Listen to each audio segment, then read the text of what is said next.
ఎక్కడ మొదలెట్టాడు చూడండి. ఏమండి మీతో మాట్లాడుతాను వింటున్నారా అన్న దగ్గర నుంచి అంటాడు, నీలాంటోడు ఎవడున్నాడే బాబు అన్నాడు.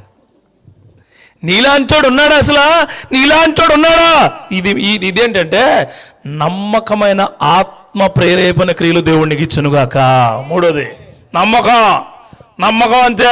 నా దేవుడు ఉన్నాడు నాకు ఇస్తాడు, నా దేవుడు ఉన్నాడు నాకు చేస్తాడు, నా దేవుడు ఉన్నాడు నన్ను నిలబెడతాడు, నా దేవుడు తలుచుకుంటే అన్నీ చేయగలడు, చేసే దేవుడు నాకు తోడుగా ఉన్నాడు అని నువ్వు నమ్మాలి. చూడండి అని అంటాడు. కిందకి వెళ్దాం, 14వ వచనం చదవండి. ఆశ్చర్య కార్యాలు జరిగించు దేవుడు నీవే, జనములలో నీ శక్తిని నువ్వు ప్రత్యక్షపరుచుకుని ఉన్నావు. నీ బాహుబలమును వలన యాకోబు యోసేపుల సంతతి వారు నీ ప్రజలను నీవు ఎవరి బలం వల్ల? మీకు తెలుసా?